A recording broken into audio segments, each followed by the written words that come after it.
All right, so we have R on the ride. How you doing today? All right, and you? I'm good. Now, R, is that your real name or is it short for something else? Just Nishu is short for River. For River. That's a really pretty name. I like that. Thank you. Now, I was actually expecting something more complicated, unique. You know, maybe I figured that's why you put just the letter. Now, you have to forgive the distraction. My screen here is going crazy because of your phone that's plugged in right now. So, all right, so we're back, and unfortunately, River's phone was making my car go haywire. So, where are you from originally? Well, I was born in Belize, lived in some of everywhere, raised in Illinois, and that's it. Well, that's interesting, though. You make it sound like it wasn't much to that. I'm like really surprised because it's an island I don't even know if I heard of before. Well, I lived in Georgia 10 years, and most of the people I've met in Georgia were not born in Georgia. They considered transplants. Transplants. Yeah, I mean that's what they call them in Georgia. Were you born in Florida? No, I was born in Hartford, Connecticut. Oh, okay, but still U.S. born. Yeah, they call them in Georgia. They call them transplants. That's funny. So, I'll tell you, this area is filled with transplants. But have you been out to the island Belize before? Like since you've moved to the U.S.? No, not since I was a teenager. Oh, not since you were a teenager, but when you were young, you've been. Yeah. If anything, it gives people something to look up online after they watch the video, right? Yeah. Check it out. That's cool. So, did you grow up with like a different culture than like your friends and stuff? Because no, I was just born there. Left there when I was about 4. Oh, so you grew up American then? Yeah. All right. I've lived in London about 15 years. Really? Lived in Georgia 10 years. Lived in Illinois about 20 years. About 15, 20 years in Chicago. So not just Illinois, it's Chi-Town, huh? Yep. So if any place, it sounds like that one may seem like most of you feel like home. Chicago? Yeah. I was born there. Like my son, he loves to tell people he's from Chicago, but he's not really from Chicago. He's from a suburb of Chicago, which to me, it makes a difference. I'm sure he appreciates you throwing him under the bus right now. Huh? I'm sure he appreciates you saying that right now. Yeah, because I mean, because people have, I guess with the media and everything, Chicago has like a really bad reputation, but it's been like that for years. But you know, the media spins it however they want to spin it. And I'm sorry, I did home securities. Chicago is up there. Yeah. Because the media, I mean, things that go on in Chicago has been going on for years. Right. Like the killing, the shootings, the gang. That's not something that happened, you know, within the last 5 years. That's been going on for years. Right. And like, so with the media spinning like, oh, Chicago is really, really bad. But yeah, it's been kind of, you know, like that. But with Facebook and social media, words can, get around. Well, here's the thing for Chicago. They kind of like fall in the shadow of Detroit. So usually when people think about the worst city in the country, they say Detroit and forget about Chicago. So you're good. You guys are good at it. Yeah, well, I think Detroit gets Chicago. I guess the difference between Detroit and Chicago is because economically Detroit is, worse off than Chicago is. You're right about that, yes. So that, I think that comes into play, The whole state of Michigan compared to Illinois. Yeah, because I have an aunt living in Flint. Went down there maybe 20 years ago, and that was like, ooh. Yeah, Flint, I want to say Detroit, Flint, and this was a couple years back, so it might have changed, but it was Detroit, Flint, and one other city in Michigan that were in the top 7 worst cities crime-wise in America. So yeah, I used to joke with people when I did home security, I could be a travel agent after this because I know where not to go. Yeah, but I mean, like New York has its bad part. Chicago, like I said, Detroit, Cleveland. I think any major, so like when people when people speak of England, you hear about the kings and queens, Big Ben, Paris, and you think, okay, that's really a great place. But London has a hood, so. I mean, so I learned that actually. I worked with an old guy from London, and we were actually on the Google World looking at his neighborhood, and I'm like, wow. I was like, that looks like the hood. That looks like where I grew up. Yeah. And here's like this little British old man always wearing sweaters, even in the summertime. And I'm like, wow, like Mr. Rogers' little brother, and he's like from the hood. So it's so funny to see that. But yeah, that's what London has the hood. The people, from London, they hear about America and they hear about, Central Park, and they're like, okay, Central Park is a hood too. Right. Now, you said you lived in 15 years in London? Yeah, about 10, 15 years. 10, 15. That's a good amount of time. What brought you out to London, of all places? I had an aunt that lived out there, so it was just the experience. Like, I was going to tell my kids, we should go, visit. But then you hear about all the bombings and this and that. And I was like, okay, it's not a good time to go there. But then about maybe 4 years ago, a group of co-workers, they wanted to go to Mexico. And I was like, okay, now they kidnapping people over in Mexico. We black, they ain't going to look for us. So that's not a good place to go. And, so it depends. Because I was like, ain't none of, our skin is too brown. Our ass be over there left. Yeah. You won't even make the news articles. Yeah. I went to myself, I said, we the wrong skin color. Like, so there's so much, crazy stuff is going on. Yeah, it's bad. It is crazy. It's like every time I turn on the radio or the TV, something different just happened. It's like I can't even keep up with I'm still mourning from yesterday. Puerto Rico and Maria. Then next thing I know, Las Vegas. And it's like, I think a celebrity is probably gonna die. They come in threes. They say that. So. Well, I oh my God, you're too young to believe that superstition. My grandmother believes that superstition. And she has so much superstition to drive her crazy, but she does believe in threes. I can't. Somebody has died. Somebody was not real popular. I can't think. Then Tom Petty died. Then I don't know if you ever heard of Grace Jones. Yes, her mother died. Both. So yeah, I was looking for the three because it was Tom Petty and it was Grace Jones' mother. And I was like, okay, there's a third one. I said the same thing. I said, but that's like I said, my grandmother has fed me into that superstition. Yeah, my mother is really superstitious.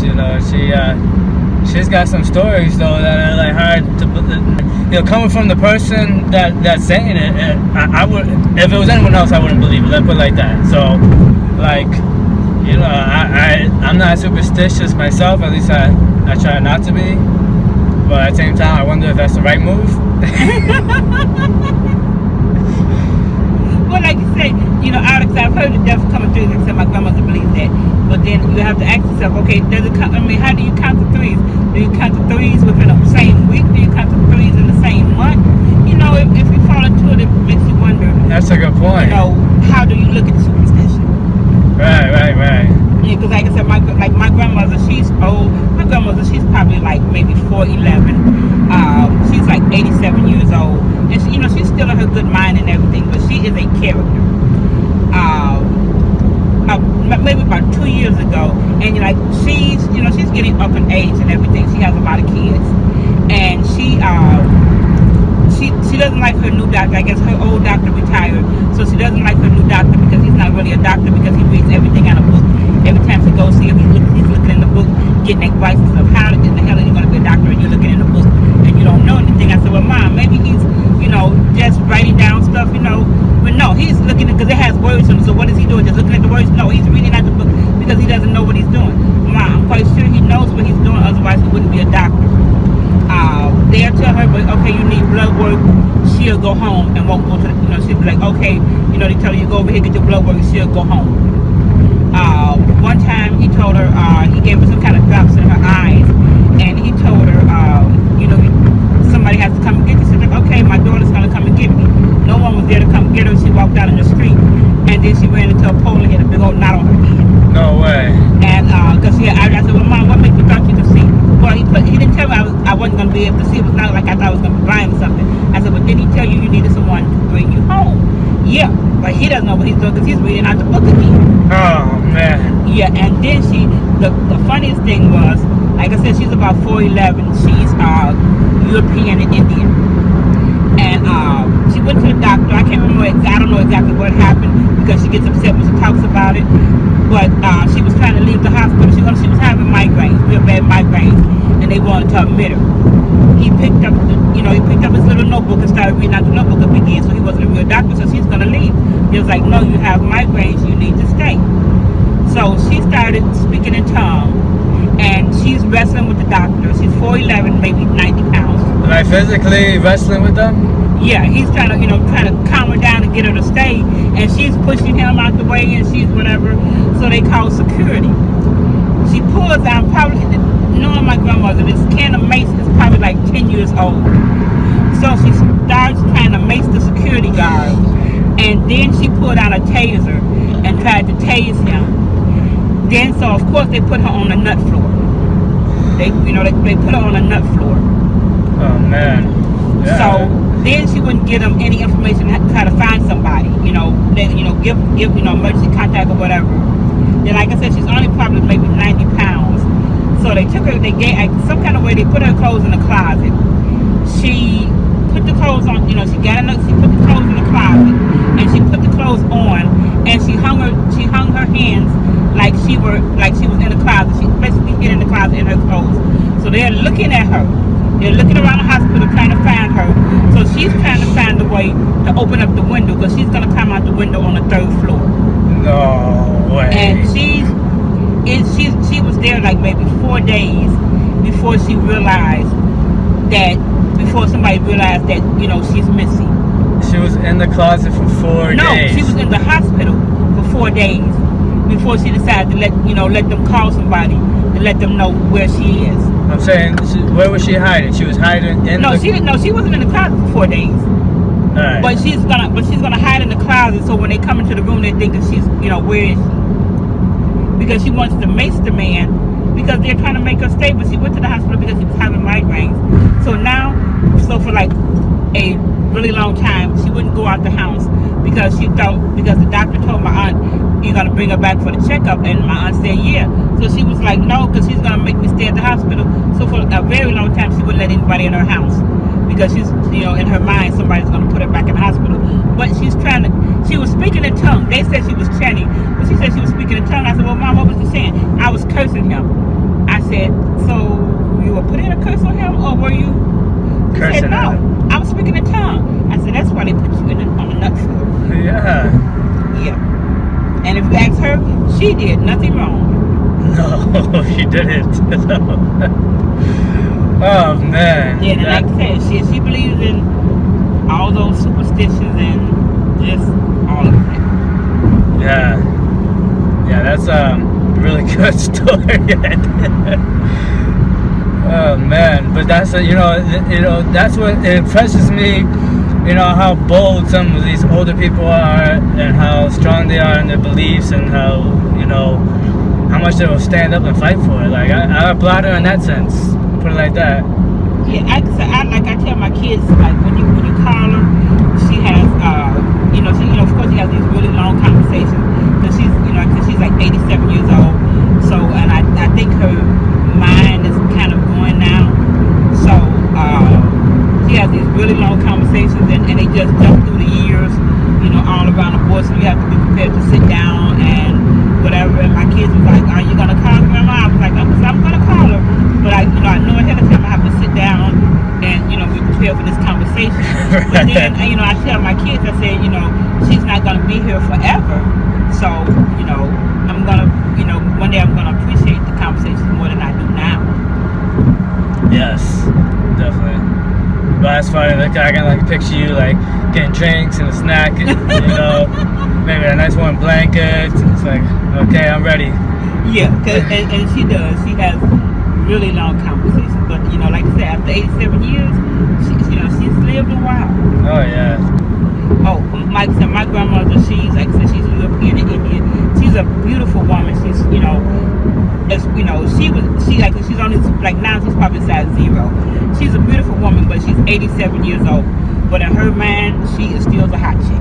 Oh really? She is still like the neighbor across the hall was trying to talk to her, and someone else, and I just look at her and I said, oh okay, you know. So she still thinks somebody's flirting with her. Oh man, hey, she still got it. That's what's up. In her mind, so I'm not mad at her. In her mind, she still has it. Hey, confidence is key. Yeah. She's working the nursing home. But I tell her, I said, well, maybe he's just being nice. He trying to flirt with me. I don't want his old ass. Then one guy, she said he was old. She called him old all the time. He was old ass. And I was trying to ask her how old was he. He's like 63. And I was like, okay. And she's 87, you said? Yeah. I'm so like in my mind, I was like, hey, if he's 63, why don't she think she's old? Right. But yeah, old people sometimes are really funny.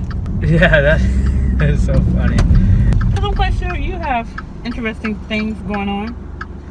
Oh yeah, I have definitely some good stories. That's part of the reason why I started doing this, so that way I can record some of those interesting stories I have. Yeah, that's cool.